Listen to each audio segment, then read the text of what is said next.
The Red River Shootout is this weekend, the first time that the Red River Shootout, and yes, we're going to call it the Red River Shootout, the first time that it is in the SEC. Really looking forward to this game. Both teams in Texas and Oklahoma are coming off a bye. This game obviously being in Dallas. Look, when I look at this game, a game that Oklahoma won a year ago in an upset fashion, the only team in the regular season that beat Texas, who was a playoff team last year, was Oklahoma. Man, I think that when we look at this game, Texas and Oklahoma, that there is one team that you should and probably would massively lean, right? You look at Texas, even though Arch Manning has been the starter at quarterback, obviously there's a strong potential that Quinn Ewers comes back, or even doesn't matter who is there. Oklahoma has not been good in the beginning part of this season. Offensively, they have been anemic. They are 121st in total offense. They're 118th in passing offense. They have not been good at all in anything that they're trying to accomplish on offense. But man, this is a rivalry game. And this is a rivalry game for the first time in the SEC.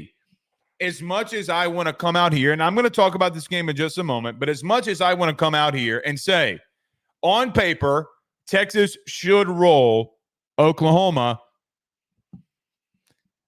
Vanderbilt just beat Alabama, Arkansas just beat Tennessee, and I don't know if Texas has been tested enough. When I look at them playing a team like Michigan, who also can't throw the football, I don't know how you measure that win. But styles do make fights. And I look at Oklahoma, and I look at, obviously they made a quarterback change, and Michael Hawkins. I don't know if they're going to be able to move the football effectively enough. I do think that they're going to be able to scheme some things up maybe earlier in the game and maybe get a score against Texas. That's fine. Big-time rivalry game. Both sides are going to be ready to go. Because you have the number 2 secondary in the country in the University of Texas going up against the worst team in the SEC throwing the football, that being Oklahoma. That is a massive disadvantage, Texas.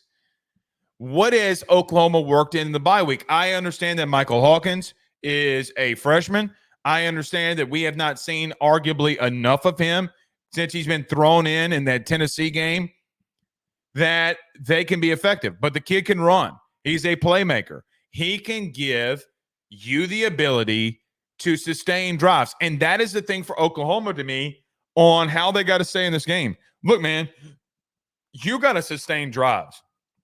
If that means Hawkins running the football, if that means you actually trying to find a running game against a team that maybe it's going to be very hard to find a running game against, you got to find a way to sustain drives. I'm not saying go 3 yards in a cloud of dust and run. I'm not saying to do that. You got to be explosive too. But man, on paper, this game trends and looks like to be a blowout, but this is not how this rivalry has gone. You know, I think in the game last year, what did Dylan Gabriel do? Now, Dylan made some really big-time throws and really big-time situations. That defense stepped up and made some big-time stops like the one at the goal line a year ago. But, man, Dylan Gabriel a year ago was able to break contain and pick up first downs with his legs, and that's how Michael Hawkins, if there is any chance in this game for them to win in the shootout, that's what he's going to have to do. He is going to have to find ways to sustain drives. But, man, I just don't know. They're 121st, as I mentioned, on total offense. They're 118th in the country in passing offense. They're 100th in the country in rushing offense. They are not good there. And you say all of that, and you look at what happened this past week and say to yourself, like, man, you had two games in the SEC that were upsets. Does that translate here? Is it a call to Texas and Sark can go to his team and say, listen, man, did you see what happened this weekend? You better come in. And I know it's a rivalry game. I shouldn't have to pick you up, but you got to take care of the things that you got to take care of. Control what you can control. Now, Let's look at Texas. Texas has been a team that I know that they played Michigan earlier in the year. I know that that game doesn't necessarily at the current moment look as good as maybe it did. You know, Alex Orji didn't play in that game. They can't throw the football. The defense isn't good as maybe some had believed in the early part of the year. But they've been really good, man.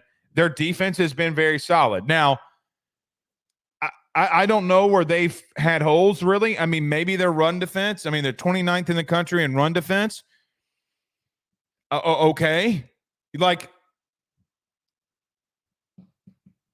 I don't know if Texas has been tested enough that we know where their weaknesses may be. Now, Mississippi State was able to sustain some drives a couple of weeks ago. They got some turnover. They forced some bad throws by Arts. They forced some things, and they were able to stay around that football game. And the truth is, that game was a lot closer than the final score indicated. But with potentially and we're doing this on a Monday, talking about this on a Monday, with potentially Quinn Ewers coming back, and there being a situation where you have a guy that's got a lot of playing time underneath his belt, I just don't know that if Texas just comes out and plays their game where they can't take full control of this game and win. Here's how I think the game's going to go. I do think Texas is going to win. I don't know if they're going to separate from Oklahoma. I don't know if it's going to be a massive blowout. But I do look at this game and say, I don't trust anything that Oklahoma does offensively. I don't think that they're really good at play calling. I don't think they're good at throwing the football. I think Michael Hawkins is a good athlete, but he's a freshman. He's really green.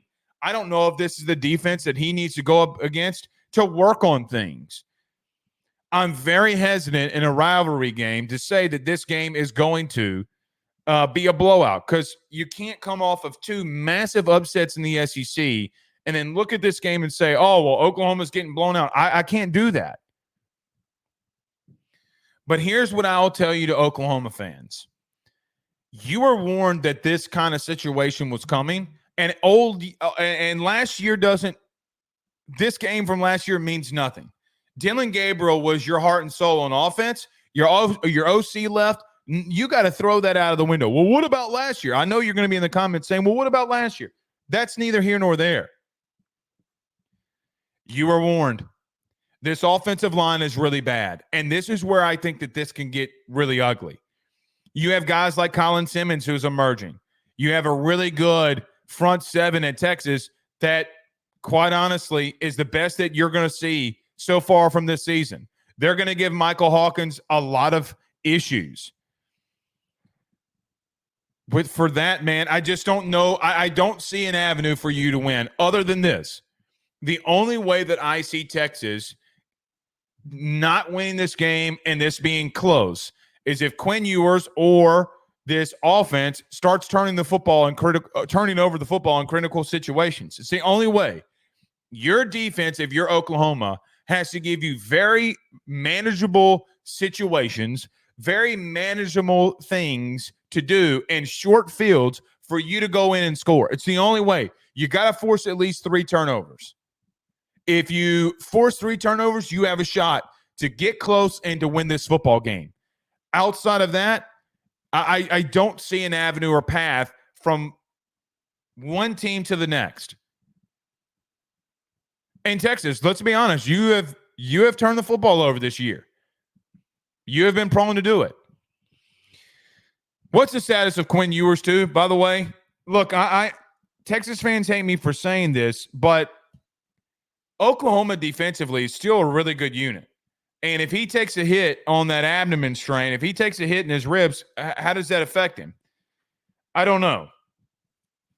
I don't know. Quinn has been hurt a lot, man. He's been hurt a lot. You know it, and I know it. Your grandmammy knows it. Your pappy knows it. Your mammy knows it. Your brother knows it. Your sister knows it. Everybody in the world knows that Quinn Ewers is a little bit injury prone. If they get after him and they can get him down, it's going to benefit them. But the defense of Oklahoma has got to play the best game that they've ever played to win it. And I think that, is there a possibility? Yeah, man. I mean, look, they're 17th and third down conversion rate on defense.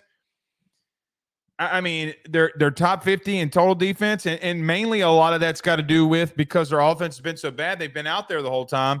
They got playmakers on defense, but they got to force turnovers. They got to force punts for them to be anywhere close. I know it's Monday. I'm taking Texas to win. I think that this game, if it goes the way that it should on paper, which it's never how it happens, it should be a blowout.